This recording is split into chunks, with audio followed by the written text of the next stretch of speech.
අයියෝ මොකද මන්ද ලැජ්ජාවයි බයයි නැතුව අතිරෝල් කරගන්නේ මොකද මන්දා හරේ මන්දා අතිරෝල් කරගන්නේ මොකද මන්දා හරේ මන්දා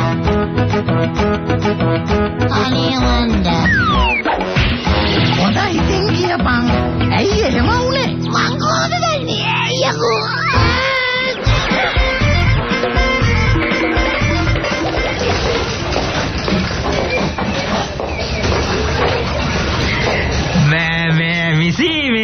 මට මේ දනිස් අමාරුව තියෙනවා. ඉතින් පාපුවේ අමාරුවකුත් තියෙනවා මේ ඇඟේ අමාරුවකුත් පොඩක් ඉන්න. ඕ ડોක්ටර්ට කියන්න මට කියලා වැඩක් නෑනේ. මේක චැනලින් සෙන්ටර් එකක් නේ. හරි ඉතින් මට දොස්තර කෙනෙක් තමයි මුණ ගැහෙන්න ඕනේ. මේ මට දරුණුවට තියෙන්නේ මේ දනිස් අමාරුව ඒකයි. දැන් ඔයාට ඕන ඕර්තොපෙඩික් සර්ජන් කෙනෙක් channel කරන්නද? ඒ කියුවේ. අයියෝ අංකල්. දැන් ඔයාට ඕනේ ඕර්තොපෙඩික් සර්ජන් කෙනෙක්ද නැත්නම් කාඩියොලොජිස්ට් කෙනෙක්ද එහෙම නැත්නම් අයි සර්ජන් කෙනෙක්ද? කවුද channel කරන්න ඕනේ? කියන්නේ ඉක්මනට විතර වැඩි තියෙනවනේ. ඔව් ඉතින් කවුද දන්නේ මිසි? ඔය සුදු දොස්තර මහත්තුරු මේ දනිස් අමාරුවට හොඳයිද දන්නේ නේද? අනේ අංකල් මේ වාතයක් වුණා අප්පා. මොකද කියන්නේ ඉක්මනට කියන්න. තව පේෂන්ට්ස්ලා ඉන්නවනේ පොලිමේ channel එක දාපුවා. ඒක තමයි ඉතින් ඇහුවේ දැන් ඔය කවුද කිව්වේ මේ ඕතපේදිරික් කියන ඔය දොස්තර මහත්තයා දනිස් අමාරුවට හොඳයිද? අනේ shit මේ අංකල්. ඕතපේදිරිස් නෙමෙයි ඕතොපෙඩික් සර්ජන්. ඕතපෙඩික් සර්ජන්. හරි. ඉන්දියන් දොස්තර මහත්තයෙක්ද කොයිද නේද? සර්ජන් රජපරපුරේ මහත්තයෙක් වෙන්නේ නැති. මේ ඉතින් මිසි දනිස් අමාරුවට යා හොඳයිද? මොන වද්‍යයක්ද මන්දා? ඔව් හොඳයි. දනිස් නෙමෙයි මුළු අස්ථිපංජරයටම හොඳයි ඒ ડોක්ටර්. ඔන්න ඔය ડોක්ටර්ව channel කරන්න ඕනේ නම් 1500ක් දීලා නම කියන්නේ ඉක්මනට. 1500ක්? අපේ සුවල්ප සල්ලියක්ද කෙල්ලේ මිසි? අයියෝ මොන වද්‍යයක්ද අප්පා. මේ අංකල් පැත්තකට වෙන්න. ඔය අනිත් කෙනා එන්න. හරි ඉන්නකෝ මේ සල්ලි ඕන් 1500ක් ඉස්සර නම් සවුගස් සන්දියට කිට්ටුව පොල්ලක් කර එකමාරක් ගන්න තිබ්බ හීතලවත් නැතුව 1500ක් කොසල්ලි මෙහාට ගන්න. ඕන් ඔය තියෙන්නේ නම කියන්නේ ඕතපේදිරි සර්ජන්. මම අහන්නේ අංකල්ගේ නම. මගේ නම මං උන්න මට ඕනෙන්න දොස්තර මහත්තයා කිව්වා කියලා මේ මගේ නම සුරංග පුවාමි. හරි 4:30 වලින් පස්සේ ડોක්ටර් එන්නේ හොඳේ. 4:30 වලින් පස්සේ ડોක්ටර් එන්නේ. මෙන්න ඔයාගේ රිසිට් එක නම්බර් 28 ඕකේ. මේ මිසි දැන් එතකොට දොස්තර මහත්තයා එන්නේ කීයටද? අයියෝ 4:30 වලින් පස්සේ ડોක්ටර් එන්නේ. අංකල්ට සිංහල තේරෙන්නේ නැද්ද? මට සිංහල හොඳට තේරෙනවා. ඔය ළමයට සිංහල තේරෙනවද? තේරෙන හින්දා තමයි සිංහලෙන් කිව්වේ. ડોක්ටර් එන්නේ 4:30 වලින් පස්සේ කියලා. අයිය අප්පා.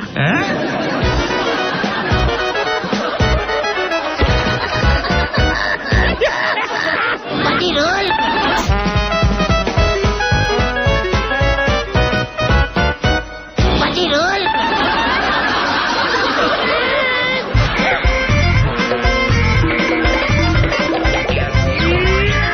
ඇත්තද?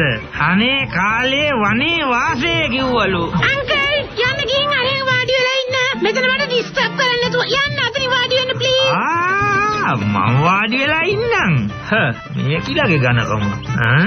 අර ඉන්නේ තව උදවිය පාළුවක් වෙන්නේ මට වෙන්නේ. මහත්තයාත් මේ දොස්තර මහත්තයෙක් මුණ ගැහෙන්නද? මේ මහත්තයාට කියන්න මෙව්ව පුදුම අය කිරිල්ලන්නේ අය කරන්නේ. හරි වැඩි නේද අය කිරිල්ල? මහත්තයා මේ ඔයා ඉස්පිරිතාලේ නතර වෙන්නයි ආවේ? අනේ මන් දැන් මේකටම නෝනෝ ගහන්නේ. මේ මහත්තයාගේ නෝනා පැනලා ගිල්ලවත්ද? නෝ මම මේ නිකමට මේ පාළු නිසායි ඔය මහත්තයත් එක්ක කතා කළේ මේ ඔය මහත්තයා සුද්දෙක්ද? එහෙනම් අපේ ජාතිය කෙනෙක්ද? මොන මගු නෝ ගන්නේ ඔය හිතුවද මහත්තයා මම කරදරකාරයෙක් කියලා? නැත්තම් ඔය හිතුවද මගේ ඔළුව හොද නැහැ කියලා හිතුවද? ඔය මෙව්ව අහන මම බූරුවෙක්ද? මට තියෙන්නේ දෙකොනම ආරුච්ච එකෙක්ද කොහෙද? නානා ඔය උලව් නෝනෝ තියාගන්න මහත්තයා.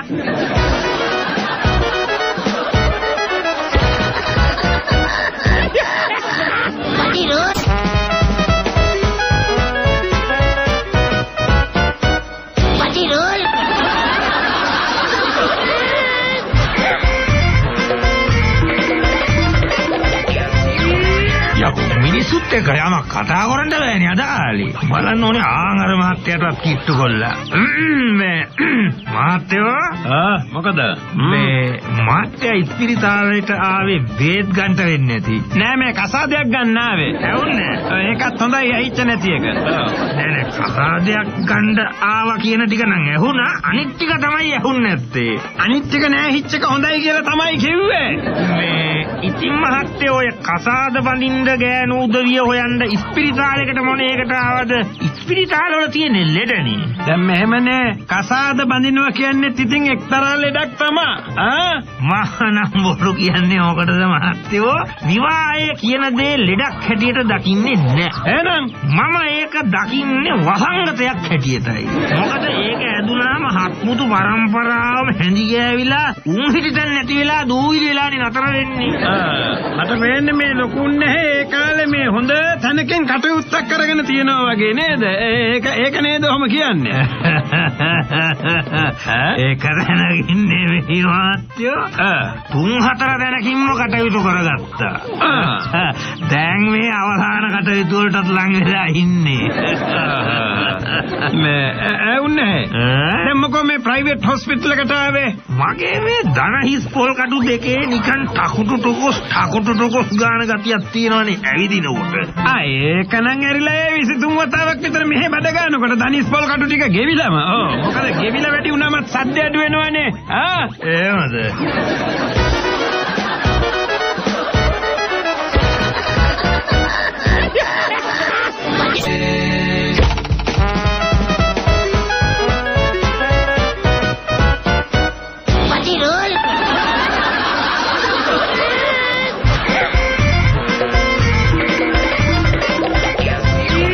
ඒකනම් ඇරිලා ඒ 23 වතාවක් විතර මෙහෙ බඩ ගන්නකොට ධනිස් පොල් කටු ටික ගෙවිලාම.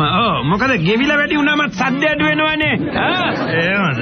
ඒ කිව්වේ මට තේරුන්නේ නැහැ මහත්තයෝ. නෑ මං කිව්වේ උන්නේ සාමාන්‍යයෙන් ওই වගේ අසනීප වලට එක බේත් වේලක් දෙකක් අරගෙන හරියන්නේ නෑ. එහෙමද? ඔව්. අඩු ගානේ 20 වතාවක්වත් දොස්තර මහත්තයාගේ මූණ බලන්න එන්න වෙනවා. අන්න ඒකයි මං කිව්වේ.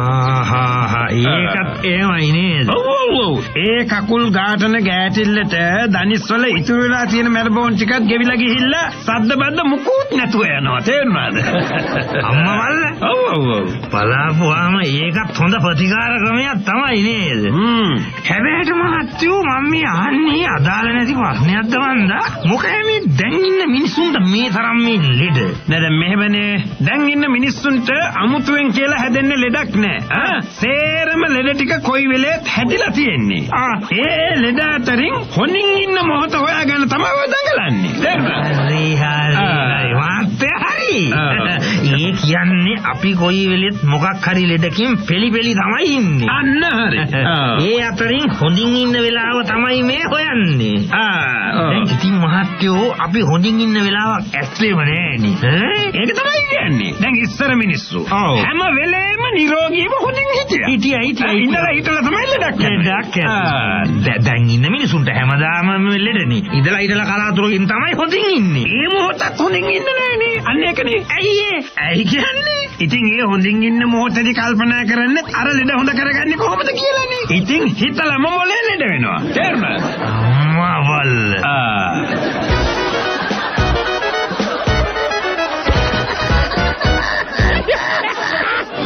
එන්න එහෙනම් ආයෙත් පටි රෝල්.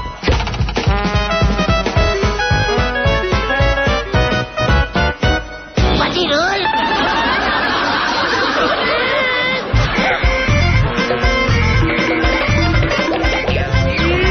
මහත්තයාට කියන්න මහත්තයෝ ඔය අපේ ගමේ බොහොම ඉස්සර අපේ මීමුත්තන්ගේ කාලේ කොහෙද ගම? හූනියංගම. ඔය හූනියංගම හිටපු මිනිස්සුන්ට කිසි දවසක ලෙඩක් හැදෙන්න හැල්ලුනේ. අපේ ගමේ. ඔව්. අර මහත්තයා කිව්වා වගේ හැමදාම හොඳින්ම තමයි ඉඳලා තියෙන්නේ මිනිස්සු. හරි. ඉතින් මහත්තයෝ ඔහොම කලක් යද්දී හිටියදියම ඒ ගමේ හිටපු මිනිස්සෙක් අඩු වයසින් ඒ කියන්නේ ඉලන්දාරි කාලෙදී දබක් ගාලා මලාලු. මොකක්ද ලෙඩේ? ලෙඩේ කියන්නේ කල්පනා කරලා වැඩි වෙලා මොලේ ලෙඩ වෙලා පපුවට උල ගන්න බැරුව තමයි මැරිලා තියෙන ඉලන්දාරියා. මොනවද ඔය තරම් කල්පනා කරලා තියෙන්නේ? දැන් කවුද ඔය මිනිස්සයා? කල්පනා කරලා තියෙන්නේ මෙන්න මේකයි. ඇයි හත් දෙයියනේ මේ තරම් මාන්සි වෙලා පොත් පාඩම් කරලා දොස්තර විභාගේ පාස් කරපු මගෙන් බේත් ගන්න මේ ගමේ එකෙක් එන්නේ නැත්තේ මොකදෝ කියලා කල්පනා කරලා ඒ හිතේ අමාරුවෙන්ම දොස්තර මහත්තයා පළමුවෙන්ම ලෙඩ වෙලා මැරිලා තියෙනවා. ඒ කියන්නේ ඒ තරමටම ගමේ ලෙඩෙක් නෑ. ලෙඩෙක් නෑ. තේරම නිරෝගී මිනිස්සු. හරි බුදුමයි නේ. ඒක නේන්න. ඔය සිද්ධියෙන් පස්සෙන් පව් තමයි අපේ ගමේ බේතකට දොස්තර විභාගේ පාස් කරන කොල්ලෙක් බිහි වුණේ නැත්තේ. හරි. කියන්නේ තේරම උදවිය උනන්දුනේ ගොයිතැන් කොරන්ටයි හරක් ඇති කොරන්ටයි විතරයි. බොහොම කලාතුරකින් ඉඳලා හිටලා කොල්ලෙක් දෙන්නෙක් විශ්වවිද්‍යාලේ ගියා. ඒ දෙන්න තුන් දෙනාට හොඳ තැනක් එන්නේ නැති නේද? මොන උනුත් විශ්වවිද්‍යාලේදී එක එකාගේ ලනු කාලා පන්දිතානම් වලට ලක් වෙලා ඉන්නවා දැන් හොරපොල් කඩ කෙසල්කම් කප. උනුත් මැරෙන්නේ අප්පා. පහිරෝල්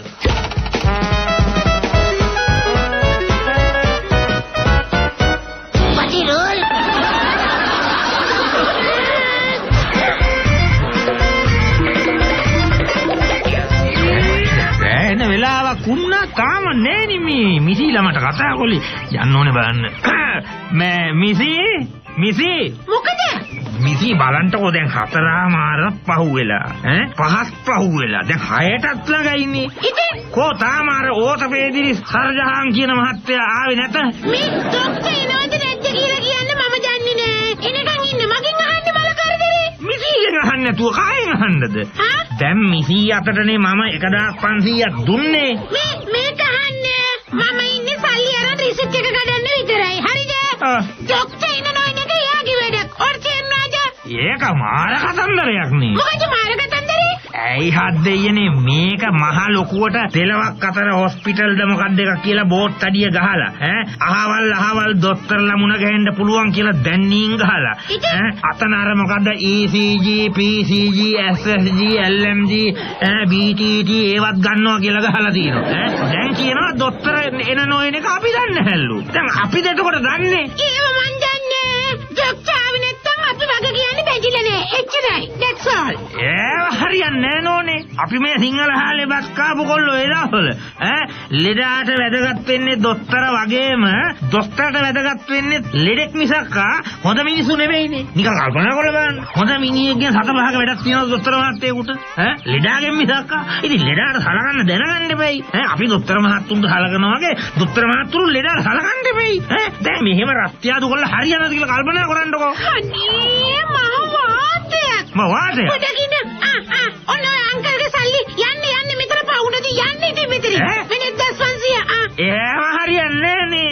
ඕගොල්ලන්ගේ තඩි බෝට් තඩියට රැවටිලා අපි මෙතන පැය ගණන් රස්තියාදු වුණාට මට 1500 නෙමෙයි 2000 දෙන්න ඕනේ. ඒ මොකෝමද? ඇයි බොරු රස්තියාදුවට? ඕගොල්ලෝ channelද මොකක්ද එකක් කරනවා කියලා සල්ලි ගන්නවනම් දොස්තර නාවොත් වග කියන්න ඕනෙමයි. නිකන් දොස්තර ආවේ නෑ කියලා හීතලවත් නැතුව මග ඇරලා හරියන්නේ නෑනේ. හිතුවද අපි අතහරක් කියලා. ඉතින් ඒව හැම තමයි. හැමතැනම කරන්නේ හැම තමයි. ඇත්තද? හැමතැනම කරන්නේ එහෙමද? එහෙමනේ. එහෙමනම් හැමතැනටම අහගන්න තමයි මේ කියන්නේ. දොස්තර ආවට පස්සේ සල්ලි ගන්න. එතකන් ඔන්න නෝම්බරයක් දෙන්න එන පිළිවෙලට.